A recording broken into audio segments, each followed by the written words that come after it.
Hello, good afternoon or good morning, and welcome to Higher Geography Population Unit Part 2. Part 1 doesn't actually have a video. Part 1 is more just like a recap of what you should have done in National 5, and it's more just about key terms and stuff. However, if we come across them, I will explain them in this video. Okay, so let's get going. This section is about how we gather population data.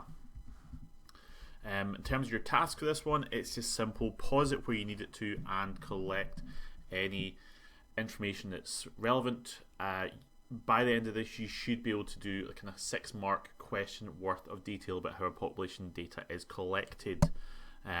Not any challenges to it, just how it's simply done. So let's crack on.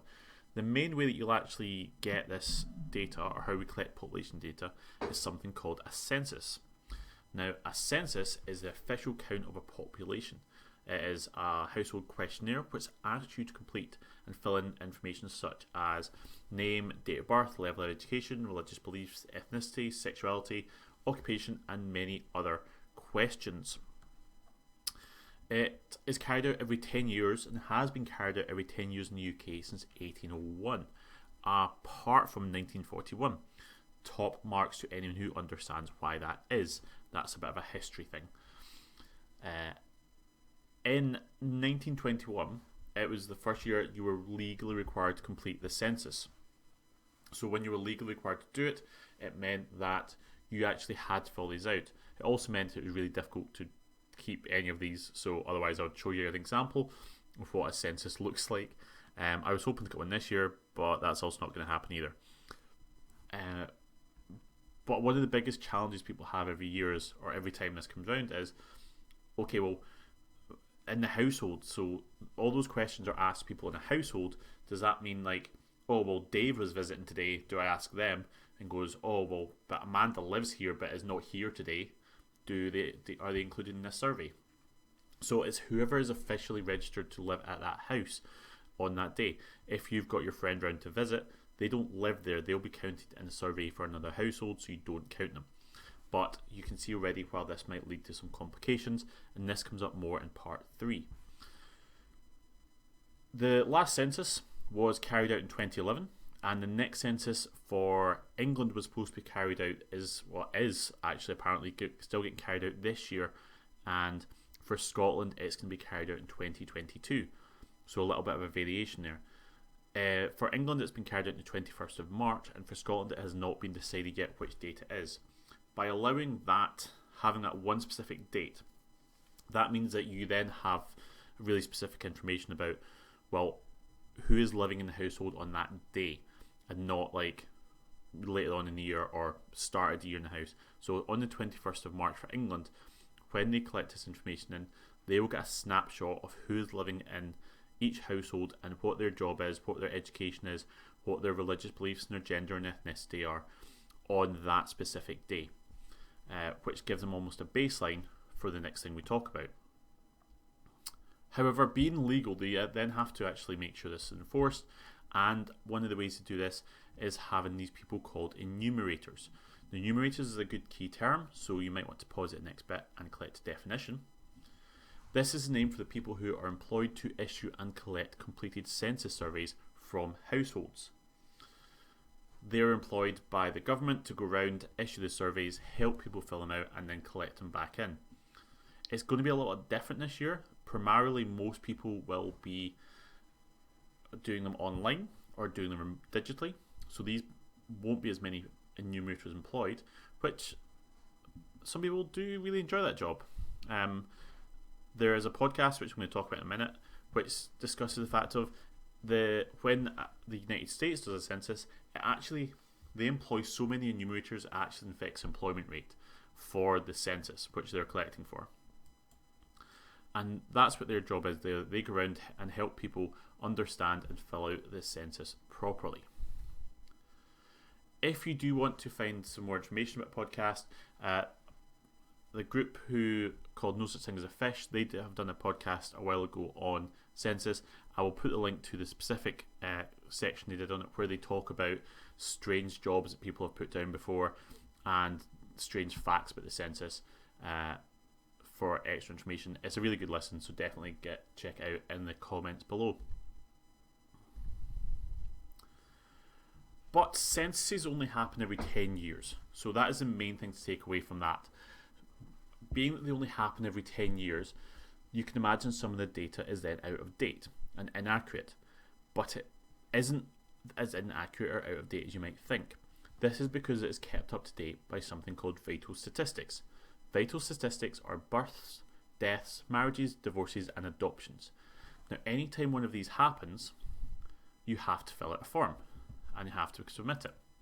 So likes of the birth form, here is a copy of a birth certificate which everyone has, and you'll see on here it has when and where people are born, the name that they're given, the sex that they are when it's registered, the name and surname of the father, the name and surname or maiden name of the surname of the mother, the occupation of the father, the signature and description of residence, so where they live and what type of house it is they live in, when it was registered, and the signature of the registrar and the date of birth.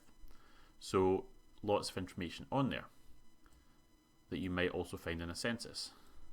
If we look at a death certificate, this one is from 1991. That again, you have when and where the person died, the name and surname, their sex at death, their age at death, their occupation of what they did during their life, the cause of death, the signature and description of where they lived, and when it was registered, and the signature of the registrar. So quite a bit of information in there.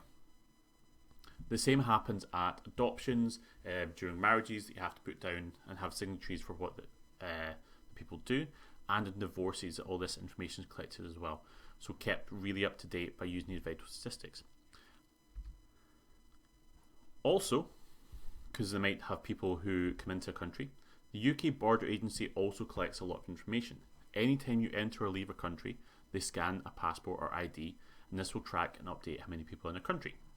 Your passport is another vital statistic, as to get one you normally have to submit your date of birth, address, and other information depending on the country where you live or where you're coming from about yourself. UK Border Agency then keeps this up to date and adds into the big pile of information the government has about the population. Then we can also do sampling. So sampling is simply a data collection technique which can be used to ask a small amount of the population information, and it is then extrapolated or expanded out to take into account that on a national basis. So instead of asking 100% of the population, we might ask 5 or 10% or even smaller. If we want simply questions about Glasgow and the ethnicities in Glasgow, you might ask like 1 or 2% of the population and expand that out. There obviously is challenges within this. It might not be accurate and it might not take into account like regional variances, but it might give a good overview of the information you're trying to collect for an area. So that's sampling. So sampling, vital statistics and UK Border Agency actually keeps our census data up to date very well. So much so that they actually consider what is the point of the census. After every census, there is a big review done of the importance of how much the data they collected is. That is why Scotland is actually doing it in 2022. They suggested this even before the pandemic, that they wouldn't hold it in 2021. This is because they already started this idea that censuses are really expensive, and how do they cut that cost down? Maybe by doing it less, by not doing it as often, or if there are other ways to do it. So that is how we actually collect all this data. The 3 ways we do that. So vital statistics, sampling, and census, which is your big one. The more important thing now, though, is why we collect it. So this is my old school, although it's not it's been redesigned since then, because the government actually use all this information to make plans for the future, for maternity care, for education, for pensions, employment, housing, and transport. So this is the new version of my old school, where I went to school. That the school I went to was not actually big enough to have the capacity for the increasing population in that area, so they built a new school that was bigger. But obviously these things do not happen overnight. It took 7 years to build this. So the government needs to know about population changes before they happen. They can make plans for how they use their resources. And in some countries, the data is used to inform those population policies. China being the really famous one that brought in the one-child policy to reduce its birth rate because it was going towards a population crisis. Even in this country, did you know that the population of Scottish academies are increasing? Some schools increased by 30 pupils in 2020-2021 and will increase again by another 20 in 2021-2022. Some more, some less. And this is a trend that's continuing, because in 2008-2009 we actually had a population boom where we had more babies being born than several years before that. This reached primary schools in 2014-2015 where there was an increase in primary teachers, and now it's starting to reach secondary schools. Because that number, 30 pupils each year, is an extra 2 classes which needs teachers, equipment, rooms to learn in, and it all needs to be planned in before they arrive. Because it takes 2 or 3 years to train a teacher to like full capabilities, doesn't mean it's done overnight.